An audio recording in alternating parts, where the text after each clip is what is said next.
اللهم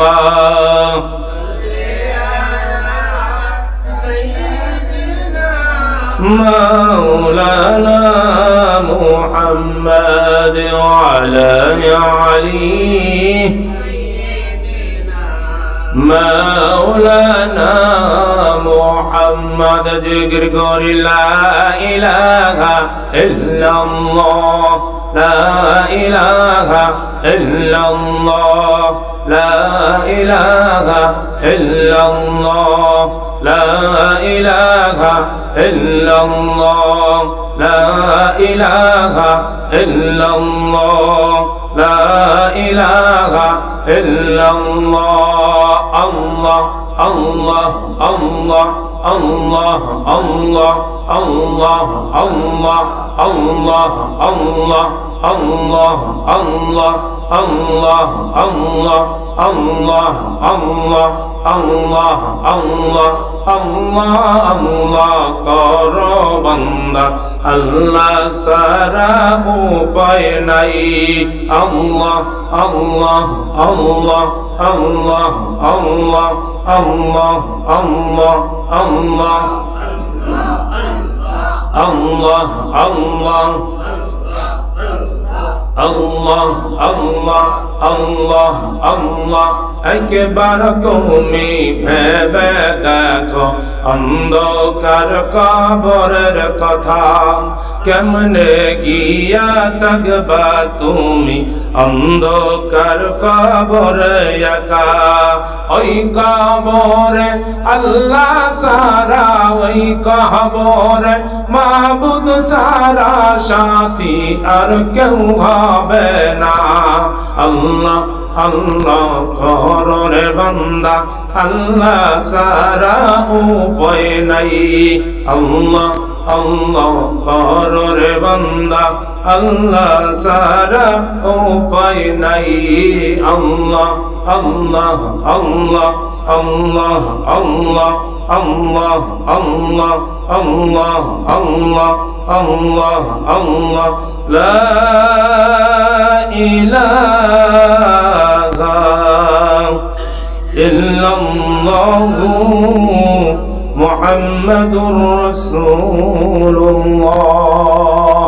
সাল্লাল্লাহু আলাইহি ওয়াসাল্লাম এর উপস্থিতি আল্লাহ রাব্বুল আলামিন দয়া করে মায়া করে আল্লাহ তাআলা 2025 সাল শেষ করে আজকে 2026 সালের জানুয়ারি 2 তারিখ আল্লাহ রাব্বুল আলামিন আমাদের হায়াত থেকে বাড়াইয়ে দিলেন আল্লাহ রাব্বুল আলামিন নতুন বছরে যে আমাদেরকে আল্লাহ তাআলা শুকরিয়া আদায় করার জন্য যে তৌফিক দান করলেন সেই জন্য জোরে সোরে শুকরিয়া আদায় করি বলি আলহামদুলিল্লাহ আল্লাহ তাআলার বড় নিয়ামত আল্লাহ বান্দাকে হায়াতটুকু বাড়াইয়ে দিয়ে আল্লাহ রাব্বুল আলামিন নতুন বছর দেখাইলেন নতুন বছরের সূর্য দেখালেন এটা আল্লাহ করুণা আমাদের প্রতি রহমত করুণা দয়া বরকত যেটাই বলেন না কেন এটা সম্পূর্ণ কার কাছ থেকে পাওয়া না আল্লাহর কাছ থেকে পাওয়া কেউ নিজে নিজে আদায় করতে পারে না আজকের আলোচ্য বিষয় ইখলাসের সাথে কিভাবে আমরা ইবাদত করব আমরা তো ইবাদত করি মানুষ আমরা কিছু লোক আছি আল্লাহকে পাওয়ার জন্য ইবাদত করি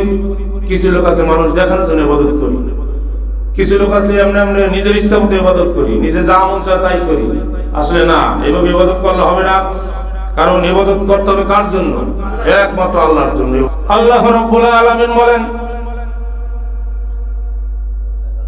ওয়ামা উমিরু ইল্লা লিয়া'বুদুল্লাহা মুখলিসিনা লাহুদ-দীন হুনাফা আল্লাহ রাব্বুল আলামিন বলেন তাদেরকে শুধুমাত্র এই নির্দেশ দেওয়া হয়েছে যে তারা খাঁটি মনে হকের অনুসারী হয়ে আল্লাহ তাআলার ইবাদত করবে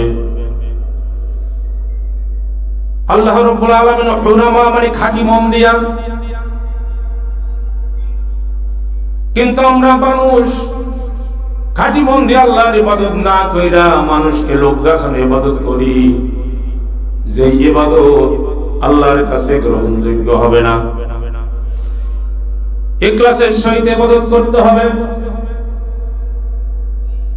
ইখলাস শব্দের অর্থ কি? ইখলাস শব্দের অর্থ একনিষ্ঠ, একমাত্র আল্লাহর জন্য।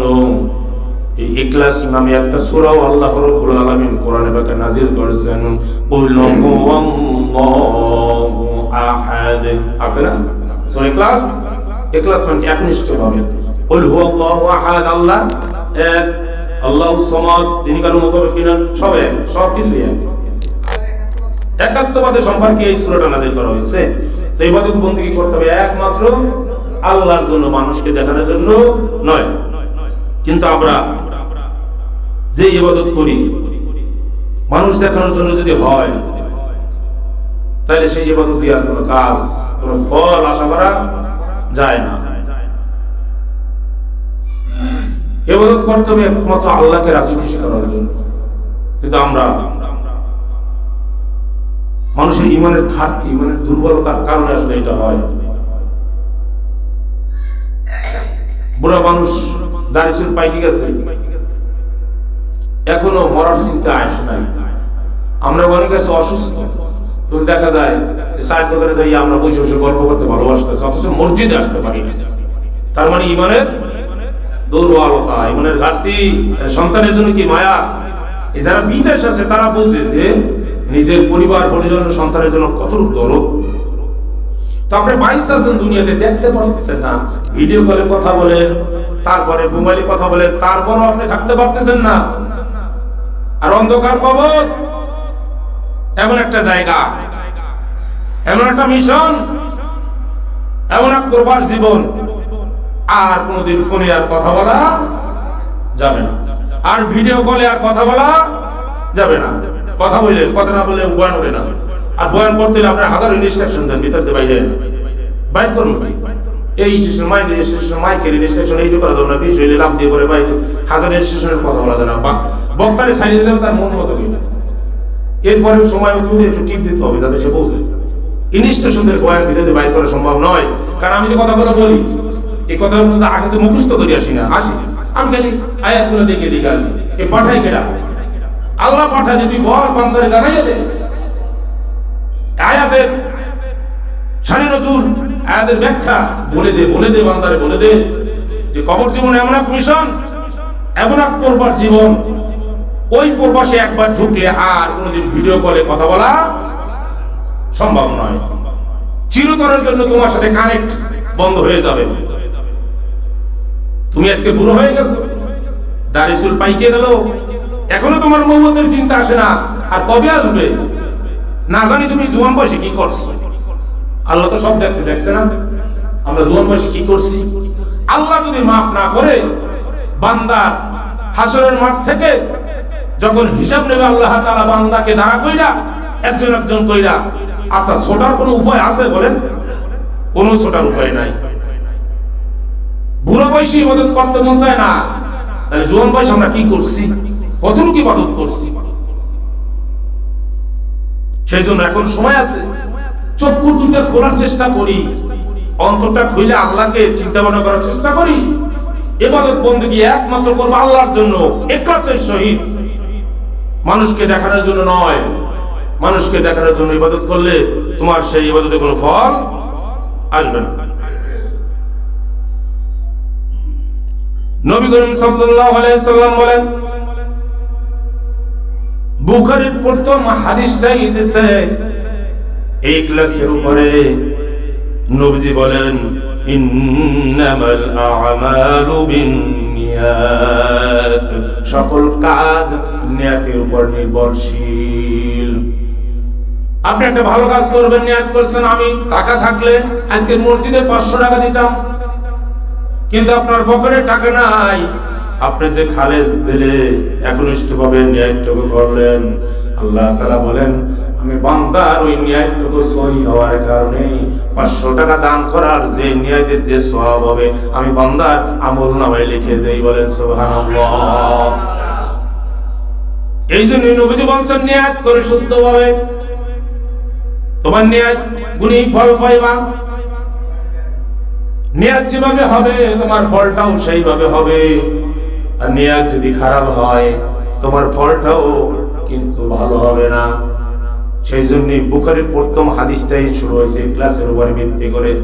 ইন্নামাল আ'মালু বিন্নিয়াত।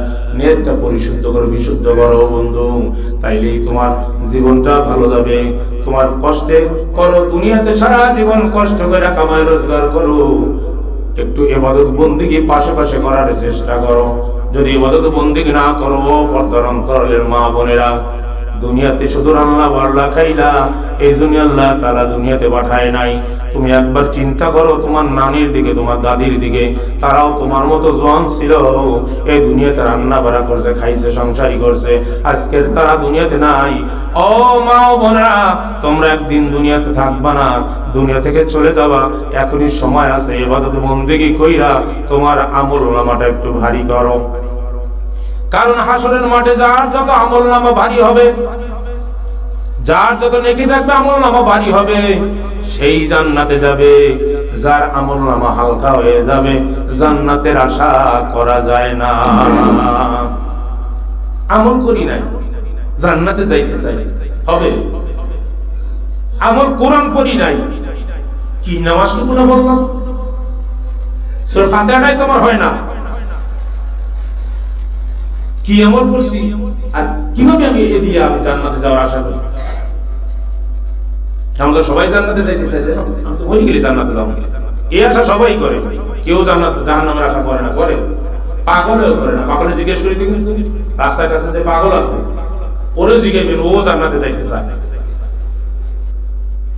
কিন্তু জান্নাতের কাজগুলো করে যাইতে হবে, পরিশুদ্ধভাবে বিশুদ্ধভাবে কোরআন শিখতে হবে, আপনার নামাজটুকু সেইভাবে পড়তে হবে। ঈমান আনার পরেই প্রথম শর্ত হলো কি করা? নামাজ আদায় করা। আপনি লা ইলাহা ইল্লাল্লাহ মুহাম্মাদুর রাসূলুল্লাহ, আপনি কলেমা গ্রহণ করলেন, একজন হিন্দু সেই কলেমা পড়ে মুসলমান হয়েছে, তার প্রথম কাজ হবে কি? নামাজ আদায় করা। তাকে মসজিদে আসা, নামাজ আদায় করতে হবে, এরপর আস্তে আস্তে তার ইলম শিখতে হবে, কোরআন পড়া শিখতে হবে, ওই অনুযায়ী তাকে নামাজ আদায় করতে হবে। কিন্তু যদি নামাজ না পড়ে তাইলে কি হলো না? পরিপূর্ণ মুসলমান আর হলো না, সে কি হলো? সে হিন্দুই থেকে গেল। তুমি মুসলমানের ঘরে জন্মগ্রহণ করছো, তুমি নামাজ পড়ো না, তাহলে তোমার মধ্যে আর হিন্দুর মধ্যে পার্থক্যটা রইল কি? ওরাও যা করে আমিও তাই করি, খালি বাড়িটা আলাদা জায়গায়, এদিকে কাজ হবে? কোনো কাজ হবে না। তোমার কাজটা ভালো করতে হবে, নিয়তটা ভালো করতে হবে, ইবাদতটা একমাত্র আল্লাহর জন্য করতে হবে, খালেস ধরে ইখলাসের সহিত। সব সময় যে কোনো ভালো কাজের করার পরেই নিয়তটা যে আল্লাহর সন্তুষ্টির জন্য আমি এই কাজটা করলাম। 5টা পয়সাও যদি দান করি, আমি আল্লাহর সন্তুষ্টির জন্য কি করলাম? এই দান করলাম। এই নিয়তটুকু থাকতে হবে তার মনের মধ্যে। ঈমান গ্রহণের পরে প্রথম শর্ত হলো নামাজ আদায় করা। এটা এই যুগের, আর নবীর যুগে ইসলাম ধর্ম গ্রহণ করার পরেই প্রথম ফরজ কাজ ছিল হিজরত করা। কারণ হিজরত করা হলো ইসলামের আল্লাহ তাআলার কালাম, আল্লাহ তাআলার নামাজ, আল্লাহ তাআলার দ্বীন রক্ষার জন্য এক জায়গা থেকে আরেক জায়গায় যাইয়া ওখানে যাই আল্লাহর বন্দেগী করা। যেমন নবী করিম সাল্লাল্লাহু আলাইহি সাল্লাম মক্কা থেকে মদিনায় হিজরত করেছিলেন, কারণ হলো নবীজির আমলে মক্কায় বৈশা এই দ্বীনি পরিচালনা করা এত সহজ ছিল না, সেই জন্য নবীজি মক্কা থেকে মদিনায় হিজরত করলেন। কারণ তখন মক্কার পরিবেশ ভালো ছিল না। নবীজি এতদিন পর্যন্ত মদিনায় ছিলেন, যতদিন মক্কা বিজয় না হয়েছে ততদিন নবীজি মদিনায় ছিলেন। তো হিজরতের সময় নবীজির সাথে সাথে একজন মহিলা সাহাবীও হিজরত করলেন, মক্কা ছেড়ে মদিনায় চলে গেলেন। ওই মহিলার মক্কায় একজন পুরুষের সাথে বিবাহ হওয়ার কথা ছিল। যখন হিজরত করে মদিনায় গেলেন, ওই লোকটা তার কাছে চিঠি পাঠাইলেন, আপনি যদি রাজি থাকেন আপনাকে বিবাহ করতে চাই। তখন সেই সাহাবী মহিলা উত্তর দেন, আপনি যদি হিজরত করে মদিনায় আসতে পারেন তাহলে আমি বিবাহে রাজি। পরে ওই লোকটা হিজরত করে মদিনায় গেলেন। মনে মনে চিন্তা করলেন, নিয়াত করলেন, খেয়াল করবেন, মনে মনে নিয়াত করলেন যে আমার বিবাহের কাজটাও হবে, আমার হিজরতের কাজটাও হবে, তাহলে দুইটা কাজ একসাথে হয়ে যাবে, ঠিক কিনা? এখন এই কথা নবীজি শুনতে বললেন।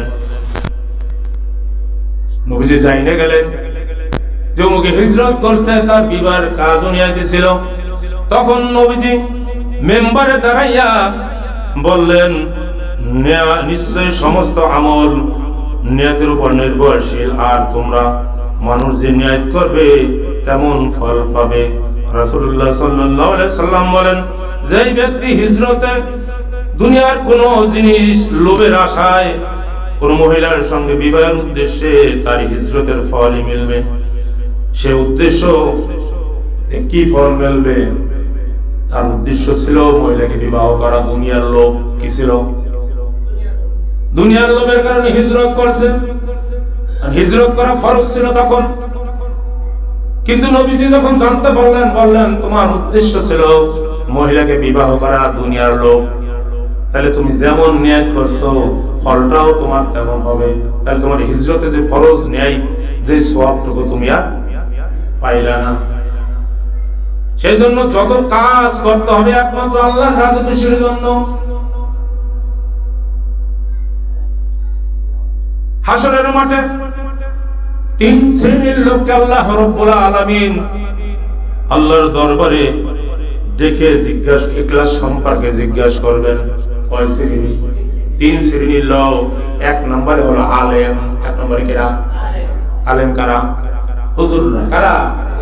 হুজুরদের জিজ্ঞাসা করা হবে ইখলাস সম্পর্কে। তুমি কিভাবে ইখলাসের সহিত তুমি আমল করছো, কিভাবে দাওয়াত দিছো। তারপরে হবে মুজাহিদ, যারা জিহাদ করে আল্লাহর রাস্তায়, আল্লাহর রাস্তার সৈনিক। তারপর হলো দাতা, যারা দান করে, টাকা পয়সা দান করে, জায়গা জমি দান করে, যেমন এই মসজিদের একজন দাতা আছে না? এই তিন শ্রেণীর লোক, আলেম, মুজাহিদ, দাতা, এই তিন শ্রেণীর লোককে ডাইকা জিজ্ঞাসা করা হবে যে তোমরা দুনিয়াতে যে কাজগুলো করছিলা কিসের উদ্দেশ্য করছো? তখন তারা বলবে আল্লাহ আপনার রাজি খুশির জন্য বলছি, আমরা কাজগুলো করছি। তখন বলবে বান্দা, না না বান্দা, তুই ভুল বলছো, মিথ্যা বলছো, তুই আমার রাজি খুশির জন্য করস নাই। তুই দুনিয়াতে তোরে সবাই আলেম বলবে, হুজুর বলবে, তুই সম্মান পাওয়ার আশায় করছো। তুই দুনিয়াতে দান, টাকা পয়সা দান করছো, সবাই বলবে দানবীর, মুখে দানশীল লোক, এই জন্য তুই টাকা পয়সা দান করছো মানুষকে দেখানোর জন্য। তখন এগুলা বলার পরে ফেরেশতাদের আল্লাহ রাব্বুল আলামিন হুকুম দেবে, ও ফেরেশতা যা যা যা, এই তিন শ্রেণীর লোকগুলোরে টাইনে হাসপাইয়া জাহান্নামের মধ্যে নিয়ে যা। তাহলে কোনো কাজ লোক দেখানোর জন্য করা যাবে না বন্ধু। যতটুকু আমল করতে পারি, যতটুকু নামাজ পড়তে পারি, যা ইবাদত বন্দেগী করি, একমাত্র আল্লাহর রাজি খুশির জন্য করব। পারবো না ইনশাআল্লাহ? কাউকে দেখানোর জন্য নয়। নামাজ পড়বো আল্লাহর জন্য, দান করবো আল্লাহর জন্য, জিহাদ করবো আল্লাহকে রাজি খুশি করার জন্য। নিয়ত থাকবে সহিহ যে আমি যে ইসলামের রাস্তায় যুদ্ধ করলাম, ইসলামের রাস্তায় টাকা পয়সা দান করলাম, আমি যে ইসলামের রাস্তায় একজন মুজাহিদ, আমার উদ্দেশ্য থাকবে একমাত্র আল্লাহকে রাজি খুশি করা, অন্য কোনো কারণ নয়। দুনিয়ার কিছুই আমি চাই না, এর ফলে দুনিয়ার কিছুই আমি চাই না। অনেকে করে কি, দান করার পরে, দেওয়ার পরে কয় দোয়া করে দিও, কি কয়, তাতে বিনিময় হয়ে গেল না। খেয়ালও করি না আমরা, টাকা দিয়ে তা দিলাম, আমার জন্য দোয়া করি, বেশি বেশি দোয়া করে, মুসাফিরে দিয়া আমার জন্য দোয়া করেন, আমার এই কাজটা হাতে নিচে যেন হয়ে যায়। তাতে তুমি বিনিময় নিয়ে নিলা। তুমি দান সাদকা করবা কার উদ্দেশ্যে? আমি টাকা পয়সা দান করলাম আল্লাহর রাজির জন্য, আল্লাহর খুশির জন্য। তোমার নিয়ত থাকবে এইটা। তোমরা দেওয়ার মালিক কেরা? আল্লাহ। খাওয়ানোর মালিক কেরা? বাসাই রাখার মালিক কেরা? তা তুমি ওই লোকের কাছে চাও যে করোনার আগে মানুষের কাছে চাইতেছো, দান করে যে তুমি ফল নিয়ে নেওয়ার সাথে সাথে তাতে দুনিয়াবি হয়ে গেল। আমরা তো চিন্তা করি না।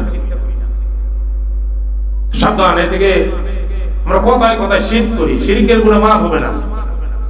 আমি বিয়ে বলছি তুই মহাভারত অশুদ্ধ হয়ে গেছে নাকি? আরে বেটা, মহাভারত অশুদ্ধই, ওটা মানুষের লেখছে, ওটার মধ্যে ভুল আছে। ভুল নাই একমাত্র কোরআনের মধ্যে। কার মধ্যে? জীবন সৃষ্টির যুগ থেকে শেষ পর্যন্ত কিয়ামত পর্যন্ত কত পণ্ডিত আসবে, এরা খুঁজে ভুল খোঁজে, বিধর্মীরা ভুল খোঁজে, একটা ভুলও খুঁজে পায় না। আল্লাহ তাআলা তো চ্যালেঞ্জ করেছে, পারলে এইরকম একটা পঙ্ক্তি, এরকম একটা আয়াত, একটা শব্দ বানাই লেখা, এটা লিখে নিয়ে আয়। তুই এত বড় বৈজ্ঞানিক হইছো, এত বড় লেখক হইছো, তাহলে আমার কোরআনের আয়াত একটা লিখে নিয়ে আয়, এভাবে সেই একটা লিখে নিয়ে আয়। আল্লাহ কোরআনের মধ্যে কোনো ভুল নাই। যালিকাল কিতাবু লা রাইবা ফীহি হুদাল লিল মুত্তাকিন। এই সেই কিতাব যাতে কোনো সন্দেহ নাই, ভুলও নাই, এবং এইটা মুত্তাকিদের জন্য হেদায়েত। এখন আপনি কই আছেন? কোরআন পড়তে পারেন না, আপনি কি হেদায়েত পাইলেন? শুনলেও আমল করেন না, হুজুরে বললে আমল করেন না। যতক্ষণ মসজিদের ভিতরে থাকি ওয়াজ শুনি, অতদিন এখন ফেরেশতা হইয়া যাই। ওয়াজ শেষ, বাইরে বাইরেই কাম সারছে। কি হয়েছে? কাম সারছে, আমার আমল শেষ। ওই আমল দেখে কাজ হবে? কোনো কাজ হবে না। সেই জন্য ইবাদত করবো একমাত্র আল্লাহর রাজি খুশির জন্য। কার জন্য? ইখলাসের সাহায্যে, ঈমান গ্রহণের মাধ্যমে যে খাঁটি ইখলাসের সহিত ইবাদত করে না, তার ঈমান কি পাকাপোক্ত নয়, সে নিফাক সৃষ্টিকারী। সে কি? নিফাক সৃষ্টিকারী। তাকে মুমিন বলা যাবে না, সে হচ্ছে মুনাফিক। সে কি? মুনাফিক। আর মুনাফিকের স্থান হলো, আল্লাহ রাব্বুল আলামিন বলেন, ইন্নাল মুনাফিকিনা ফিদ-দারকিল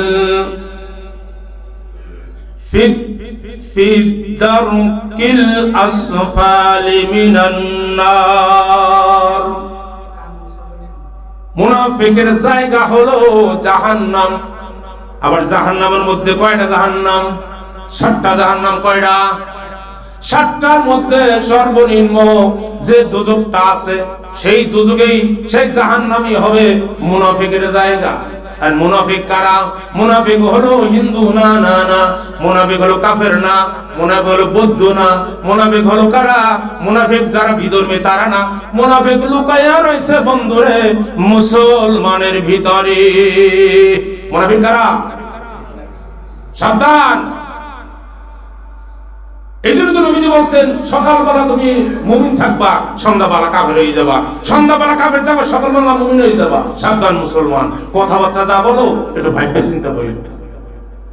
তুমি মুখ দিয়ে বাইক করো, সাবধান, চিন্তা ভাবনা করে মুখ দেয়া ওয়ার্ড গুলো বাইক করো। হয়ে যাইতে পারে ইসলামের বিরোধী কথাবার্তা, তুমি মুনাফিক হয়ে যাবা। আর ওই অবস্থায় মারা গেলে তোমার স্থান হবে জাহান্নাম। এবং জাহান্নামের কোন জাহান্নাম? নিম্ন জাহান্নাম, তলদেশ। নাউজুবিল্লাহ বলি আমরা সবাই। আমরা কেউ জাহান্নামে যাইতে চাই না। আল্লাহ তাআলা আমাদের সবাইকে জান্নাতবাসী করুন, বলেন আমিন। বাকির দাওয়ানা আলহামদুলিল্লাহ রাব্বিল আলামিন। যারা সুন্নাত পড়েন সুন্নাত